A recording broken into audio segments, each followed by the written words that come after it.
तो आज साइंस का टेस्ट डिस्कशन देखेंगे हम लोग, ठीक है। क्वेश्चन नंबर कितना है साइंस का? 51। ठीक, देखिए पहला सवाल रोग और उसके है ना प्रतिजीवी से है कि किससे होता है, ठीक है। तो कालाजार रोग के कारण होता है। तो कालाजार किसके कारण होता है? प्रोटोजोआ के कारण, ठीक है। पेचिस किसके कारण होता है? प्रोटोजोआ के कारण, ठीक है। और बहुत सारा और जो वायरल डिजीज होता है, जैसे अब वो आपसे पूछेगा इन्फ्लुएंजा। इन्फ्लुएंजा किससे होता है? वायरस से। पोलियो वायरस से। हैजा किससे? जीवाणु से। हैजा जीवाणु से।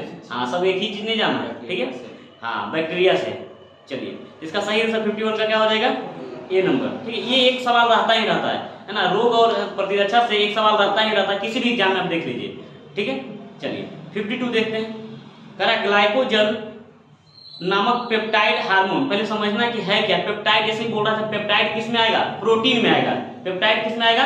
प्रोटीन में, ठीक है। तो इसका सही जो होगा, ये कहां से निकलता है? तो अग्नाशय से। कहां से निकलता है? अग्नाशय से, ठीक है। इसमें बहुत ज्यादा चीज बताने वाला नहीं। अच्छा, मिश्रित ग्रंथि। मिश्रित ग्रंथि के रूप में किसे जानते हैं? अग्नाशय, है ना। अग्नाशय क्या है? मिश्रित ग्रंथि है, ठीक है। चलिए आगे 53 कह रहा है एक फ्यूज निम्न में से किससे विद्युत परिपथ की सुरक्षा करता है? तो देखिए ये अति भारण में भी है और लघु पथन में भी करता है, ठीक है। तो दोनों में करेगा। अब देखो फ्यूज से रिलेटेड सवाल जब भी है, इसको बनाना कैसे है, ठीक है। बहुत सारा सवाल जो है फ्यूज से आता है। अब इसका फ्यूज से रिलेटेड जब भी सवाल आएगा तब आपको करना क्या है? सीधा पहला चीज, फ्यूज को हम जोड़ते कैसे हैं ये बताइए। हाँ, फ्यूज को हम श्रेणी क्रम में जोड़ेंगे या समांतर क्रम में? तो श्रेणी क्रम में। इसको किस क्रम में जोड़ते हैं? श्रेणी क्रम में। तो बहुत बार ये भी सवाल पूछता है कि फ्यूज को हम किस क्रम में जोड़ते हैं? श्रेणी क्रम में। फ्यूज बना किसका होता है? शीशा और ये होता है है ना टीन। शीशा और टीन इसका बना होता है। लेड और टीन का बना होता है, ठीक है।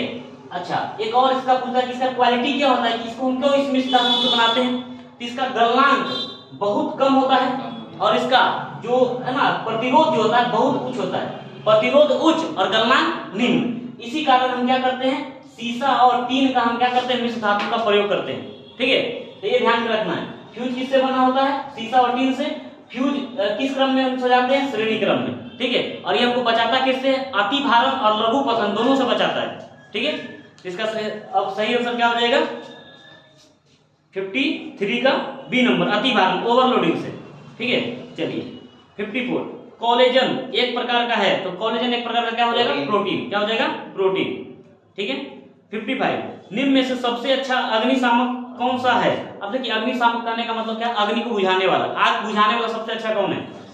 इसमें मिट्टी भी बुझाता है, लेकिन सबसे अच्छा आपको खोजना है मिट्टी, जल, ऑक्सीजन। ऑक्सीजन तो और बढ़ा देगा, ऑक्सीजन तो और आपको बढ़ा देगा। तो ऑक्सीजन तो खत्म हो गया, मिट्टी और जल। तो जल प्रायः नहीं कहा जाता है, जल और मिट्टी दोनों मिलाएंगे तब वो अच्छा होगा, लेकिन अलग अलग है तो दोनों में से कोई नहीं। अब सही आंसर क्या हो जाएगा? Carbon dioxide. कार्बन डाइऑक्साइड करता क्या है? ये क्या करता है? आग जो आग है ना, ये आग के ऊपर छा जाता है और आग के ऊपर छाकर ऑक्सीजन का संपर्क तोड़ देता है। ऑक्सीजन का संपर्क जैसे ही टूटता है तो ऑक्सीजन खत्म हो गया तो आग अपने आप क्या हो जाएगा? बंद हो जाएगा, ठीक है। इसका सबसे सही आंसर क्या होगा? Carbon dioxide. अब जो अग्निशामक यंत्र होता है उसमें क्या भरा होता है? अग्निशामक जो यंत्र होता है ना उसमें क्या होता है? सोडियम बाइकार्बोनेट और इसके साथ होता है सल्फ्यूरिक अम्ल। और जब ये दोनों रिएक्शन करता है तो बहुत बड़ी मात्रा में कार्बन डाइऑक्साइड गैस निकलता है। क्या निकलता है? कार्बन डाइऑक्साइड गैस, ठीक है। चलिए इसका सही आंसर 55 का क्या आ जाएगा? D number. 56 का फुलेरिन अथवा बकी बॉल, इसको बकमिस्टर भी बोलते हैं, ठीक है। कार्बन परमाणु का बना होता है। तो 60 C60 इसका जो अणुसूत्र होता है ना, पूछेगा फुलेरिन का अणुसूत्र क्या होता है? तो फुलेरिन का जो अणुसूत्र होता है C60 होता है। क्या होता है? C60। पूछेगा इसका स्ट्रक्चर कैसा होता है? इसका स्ट्रक्चर यानी संरचना जो होता है ये फुटबॉल जैसा होता है। कैसा होता है? फुटबॉल के जैसा होता है। इसको हम बकमिस्टर के नाम से भी जानते हैं। किसके नाम से जानते हैं? बकमिस्टर के नाम से भी जानते हैं, ठीक है। इतना चीज याद रखना है आगे। तो 56 का डी नंबर। 57 कर अधिक ऊंचाइयों पर द्रवों का क्वथनांक क्या होगा? घट जाएगा। क्यों घट जाएगा? क्योंकि दाब का मान घट जाएगा। तो दाब पर ही क्या डिपेंड करता है? क्वथनांक। जब दाब पर डिपेंड कर रहा है तो दाब घटेगा तो क्वथनांक भी क्या हो जाएगा? घट जाएगा। यानी पानी जो है 100 डिग्री सेंटीग्रेड से नीचे ही क्या हो जाएगा? खौलना शुरू हो जाएगा। ठीक है, तो इसका सही आंसर क्या होगा? 57 का बी नंबर। इसी कारण अधिक ऊंचाई पर यानी पहाड़ वगैरह पर जब हम लोग खाना बनाते हैं तो जल्दी नहीं पकता है, खाना देर से पकता है। ठीक है, चलिए तो 57 का बी नंबर हो जाएगा सही आंसर। 58 निम्न में से कौन सा कोशिका घटक कोशिका में दाखिल होने वाले जीवाणुओं को नष्ट करता है? तो कौन हो जाएगा? लाइसोसोम। और लाइसोसोम को हम क्या बोलते हैं? हाँ, सुसाइड बैग, आत्मघाती थैली। ठीक है, अच्छा राइबोसोम को हम क्या बोलते हैं? Protein factory. इसी पर प्रोटीन का निर्माण होता है। गोल्जी बॉडी क्या करता है? परिवहन, यहाँ का ट्रैफिक है ना, ट्रैफिक पुलिस का काम करता है ये। और अंतःद्रव्य जालिका जो है इसको क्या बोलते हैं? हाँ, अंतःद्रव्य जालिका क्या करता है? ये दो प्रकार का होता है। एक तो पहले इसको आकार प्रदान करने में सही करता है, यानी कोशिका को पचकने से बचाता है। दूसरा ये दो प्रकार का होता है, एक रफ होता है और एक स्मूथ होता है। रफ वाला पर प्रोटीन का निर्माण होता है जिस पर राइबोसोम होता है, और स्मूथ वाला पर वसा का निर्माण होता है, फैट का निर्माण होता है। ठीक है, तो ये अंतःद्रव्य जालिका इसी को बोलते हैं एंडोप्लाज्मिक रेटिकुलम, है ना। तो 58 का हो जाएगा सी नंबर। 59 शरीर में लोहे की कमी से कौन सा रोग होगा? तो एनीमिया को हिंदी में क्या बोलते हैं? रक्त अल्पता। ठीक है, इसका सही आंसर क्या हो जाएगा? ए नंबर। अस्कर्वी किस विटामिन की कमी से होता है? Vitamin C. और हड्डियों में दुर्बलता? डी। ठीक है, आगे ऐसे कैल्शियम से भी होता है, हेल्थ है ना, कैल्शियम और विटामिन डी दोनों की कमी से हड्डी कमजोर होता है। ठीक है, चलो 60 मानव शरीर का सामान्य तापमान कितना है? फॉरेनहाइट में दिया है, कितना होगा? 98 पॉइंट, है ना, 98 करीब करीब होता है। 98 के करीब कौन सा है? सी नंबर, 98.6 फॉरेनहाइट, है ना। साइंस थोड़ा आसान था, है ना। चलिए, कह रहा है 61 देख रहे हैं, कह रहा आंत ज्वर। तो आंत ज्वर किसको बोलते हैं पता है? टाइफाइड को ही आंत ज्वर कहते हैं। और टाइफाइड जो होता है किसके कारण होता है? कौन सा इसके कारण होता है बताइए? जीवाणु का नाम बताइए। साल्मोनेला टाइफी, है ना, साल्मोनेला टाइफी। ठीक है, ये होता है और ये आंत को प्रभावित करता है। नाम ही लग रहा है क्या लिखा हुआ? आंत ज्वर। ठीक है, ये आंत को ही प्रभावित करता है, टाइफाइड। ठीक है, चलिए 62 का है कार्बनिक कृषि ऐसी कृषि प्रणाली है। अब ऑप्शन कौन सा जब आप पढ़िएगा तो इसको सही आंसर आपको सी नंबर में जाके दिखेगा। कार्बनिक खादों, पुनर्चक्रित फार्म अपशिष्टों तथा जैव कारकों का अधिकतम मात्रा में। दोनों ऑप्शन देखो सेम लिखा है, खाली एक जगह अल्पतम लिखा है, एक जगह अधिकतम लिखा है। तो थोड़ा सा ऑप्शन यदि आप सही से देखिएगा तो आपको आंसर सही रहेगा। नहीं तो आप क्या किए होंगे? पूरा नहीं पढ़े होंगे तो बी नंबर भी टिक किए होंगे। कितना लोग बी किए हो? बी करने वाला कोई नहीं, छोड़ दिया। चलो ठीक है, हाँ, तो इसका सही आंसर सी नंबर होगा। तो क्वेश्चन जब भी आप देखते हैं ना तो उसको पूरा पढ़िए। जब तक आप पूरा क्वेश्चन पढ़िएगा नहीं तब तक उसका आंसर नहीं निकल पाएगा। ठीक है, इसलिए क्या है 62 का सही आंसर क्या हो जाएगा? C number. ठीक है, 63 कारण निम्न में से कौन सी क्रिया पृथ्वी पर हो रहे कार्बन चक्र में ऑक्सीजन को बढ़ाता है? तो ऑप्शन कौन सा क्या हो जाएगा? प्रकाश संश्लेषण की क्रिया। प्रकाश संश्लेषण की क्रिया से तो ऑक्सीजन निकलता है। ठीक है, चलिए अगला 64 निम्न में से संवहनीय पौधे को चुनिए। तो संवहनीय उत्तक पहले आप समझिए। संवहनीय पौधा से समझने से पहले समझिए संवहनीय उत्तक पौधा क्या है। संवहनीय उत्तक दो प्रकार का होता है, एक जाइलम और दूसरा फ्लोएम, जो वहन का काम करता है, संवहन का काम करता है, जो एक जगह से दूसरी जगह ले जाने का काम करता है। जाइलम का क्या काम है? जल और खनिज लवण को, है ना, भूमि से कहाँ लेके जाना? पेड़ पौधे तक, जहाँ खाना बन रहा है यानी पत्तियों तक लेके जाना। और जब खाना बन जाएगा पत्ती में तो उसको क्या करना? पूरे भाग में, पेड़ पौधे के पूरे भाग में उसको क्या करना? डिस्ट्रीब्यूट करना। तो वो किसका काम होता है? फ्लोएम का। ठीक है, तो आसान कितना था सवाल। अब देखिए ये जो है काई, लीवर वर्ट और हॉर्न वर्ट जो है ना, ये सब है ना, ये सब काई के जैसा ही है। इसमें ना पत्ती होता है ना और किसी तरह का तना होता है। इसमें संवहन उत्तक नहीं पाया जाएगा।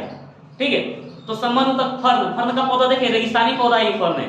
ठीक है, तो ये होगा, इसमें पत्ती भी होगा और इसका कांटेदार होता है, तो इसलिए क्या हो जाएगा ये? इसका सही आंसर क्या होगा? B number. ठीक है, अब बाकी जितना भी जो भूमि पर उगता है पौधा वो सभी क्या हो जाएगा? आपका संवहनीय पौधा होगा। ठीक है, आगे 65 अब कह रहा है जैविक उर्वरक का उदाहरण कौन है? तो माइकोराइजा फंगी, ये भी सही है। ब्लू ग्रीन शैवाल, ये भी ठीक है। और बैसिलस थुरिजिएंसिस, ये एक तरह का बैक्टीरिया है। ठीक है, आप एक नाम सुने होंगे बीटी कपास का नाम सुने होंगे, है ना। अब आजकल जो है ना बीटी कपास, ये बीटी कपास क्या होता है ना, इसी बैसिलस और जो थुरिजिएंसिस है ये जीवाणु का नाम होता है। ठीक है, इससे क्या होता है, ये जीवाणु क्या करता है, ये कपास के बीज में होता है और इससे क्या होता है, ये उत्पादकता को बढ़ा देता है। लेकिन ये जैव उर्वरक के रूप में नहीं प्रयोग किया जाता है, ये डायरेक्ट क्या होता है, जीन परिवर्तन कर दिया जाता है। कपास का जीन में परिवर्तन के कारण ये होता है अलग, तो इस तरह ये वाला सही आंसर नहीं होगा। और बाकी जो है आपका जैव उर्वरक के रूप में कौन कौन हो जाएगा, माइकोराइजा हो जाएगा और ब्लू ग्रीन शैवाल हो जाएगा, 1 और 2। ठीक है, सी नंबर, ये 3 नंबर वाला ये नहीं होगा। ठीक है, तो इसका सही आंसर 65 का क्या हो जाएगा, बी नंबर 1 और 2। ठीक है, चलिए 66 देखते हैं। निम्न में से किस पौधे ने खाद्य सामग्री संग्रह करने के लिए अपने स्टेम को संशोधित किया है। अब देखिए सीधा सीधी कह रहा है कि आप इसको बताइए कि कौन सा पौधा है जो अपना भोजन तना में रखता है। ठीक है, सीधा। तो अब देखिए, आप देखिएगा इसमें मूली, चुकंदर, गाजर सभी जड़ है, सभी क्या है, जड़। अदरक क्या होता है, तना होता है, स्टेम होता है। आप अदरक का पौधा ही देखिएगा, तो अदरक का पौधा जो होगा है ना, ये जड़ इसका इधर होगा और ये थोड़ा सा ऊपर यहाँ पर होता है। अदरक का पौधा देखे हैं, अदरक जब पूरा होगा ऐसे नहीं देखे हो, आलू देखे। ठीक है, आलू देखो, बहुत अच्छा। ठीक है, अदरक में देखोगे, जब अदरक का पूरा पेड़ जब आप देखोगे, नहीं देखोगे, छठ पूजा में होता है, पूजा होता है छठ पूजा में, तो आप देखोगे अदरक का भी पूजा होता है उस समय, तो अदरक रहे चाहे हल्दी रही, पूरा यहाँ पर रहेगा इस तरह से, जड़ से थोड़ा सा ऊपर रहेगा, देखिएगा उसको। ठीक है, तो तना है, क्या है, तना। चलिए आगे, इसका सही आंसर क्या हो जाएगा, ए नंबर, अदरक। 67 प्राकृतिक रबर किसका बहुलक होगा, तो आइसोप्रीन। किसका होगा, आइसोप्रीन का बहुलक होता है। 68 ग्लूकोज का सूत्र, तो ग्लूकोज का सूत्र क्या होगा, C6H12O6। चीनी का C12H22O11। बहुत बढ़िया। आगे अब अगला देख रहे हैं 69 जो है कह रहा है CO कार्बन मोनोऑक्साइड समूह का आबंध क्रम क्या है। तो इसका आबंध क्रम क्या होगा, 3। आबंध क्रम क्या होता है, 3 होता है इसका। ठीक है, बस बॉन्ड का पूछ रहा कि इसमें कितना बॉन्ड बनेगा, तो इसमें 3 बॉन्ड, ट्रिपल बॉन्ड बनता है। ठीक है, आबंध का मतलब बॉन्ड। ठीक है, चलिए 70 कर पुस्तक द ओरिजिन ऑफ स्पीसीज किसने लिखी है। तो पुस्तक किसका है, डार्विन का पुस्तक है। ठीक है, किसका पुस्तक है, डार्विन का। आगे 71 कर शैवाल और कवक के मिलने से लाइकेन बनता है। सही बात है, ये दोनों जो रिलेशन है इसको क्या बोलते हैं, इस सहजीवी रिलेशन है, इसको क्या बोलते हैं, सहजीवी संबंध, इसी को बोलते हैं म्यूचुअलिज्म। ठीक है, इंग्लिश में क्या बोलते हैं, म्यूचुअलिज्म। ठीक है, आगे 72 कह रहा है जहां जीव रहता है, तो जहां हम लोग रहेंगे उसको क्या बोलेंगे, आवास। क्या बोलेंगे, आवास। और जैव और अजैव जहां मिलेंगे उस परिस्थिति को क्या बोलेंगे, पारितंत्र बोलते हैं। क्या बोलते हैं, पारितंत्र। और जब पारितंत्र ही बहुत बड़ा हो जाता है, बड़े लेवल पर होता है, तो उसको बायोम बोलते हैं। क्या बोलते हैं, बायोम, जैव मंडल। ठीक है, तो 72 का सही आंसर क्या हो जाएगा, ए नंबर।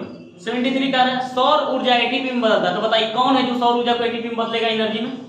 तो सौर ऊर्जा क्लोरोप्लास्ट। कौन हो जाएगा, क्लोरोप्लास्ट। कौन होगा, क्लोरोप्लास्ट। ठीक है, सौर ऊर्जा को कौन लेगा, है ना, क्लोरोफिल लेगा ना प्रकाश संश्लेषण के लिए। ठीक है, तो इसका सही आंसर क्या हो जाएगा, बी नंबर। ठीक है, माइटोकॉन्ड्रिया तो ऊर्जा के लिए होता है ना हम लोग का, वहां पर हम लोग ग्लूकोज का जारण होता है वहां पर। ठीक है, ग्लूकोज जलता है तब होता है 1 एटीपी, है ना, वहां पर क्या होगा 38 एटीपी ऊर्जा हमको मिलता है वहां से। ठीक है, एक ग्लूकोज के जलने से कितना होता है, 38 एटीपी ऊर्जा मुक्त होता है। ठीक है, राइबोसोम तो आपको बता ही चुके हैं। ठीक है, 74 कर प्रकाश संश्लेषण का उप उत्पाद क्या है। देखिए, उप उत्पाद कहने का मतलब क्या है कि हमारा ध्येय कुछ और था, बनाना कुछ और था, लेकिन कुछ और स्पेशल बन गया। जैसे कहने का मतलब ये है, प्रकाश संश्लेषण की प्रक्रिया के दौरान क्या होता है, कार्बन डाइऑक्साइड, जल वगैरह मिलता है, तो उसको वो क्या बनाता है, ग्लूकोज बनाएगा। ठीक है, ग्लूकोज बना देगा।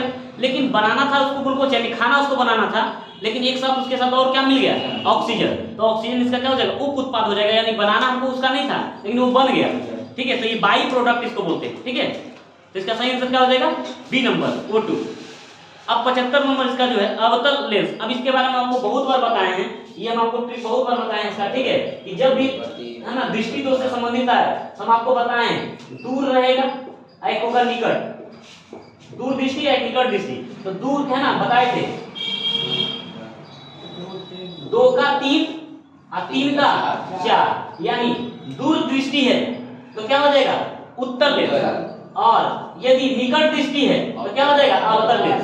यहाँ क्या पूछ रहा था, अवतल लेंस है, तो अवतल लेंस के लिए क्या हो जाएगा, निकट दृष्टि। इसका सही आंसर क्या हो जाएगा, सी नंबर। इसका सही आंसर क्या हो जाएगा, सी नंबर। तो ये आपका साइंस जो था ये खत्म हो गया है। अब हम लोग अगले क्लास में देखेंगे क्या, जीएस का देख लेंगे, है ना। चलिए ओके, धन्यवाद।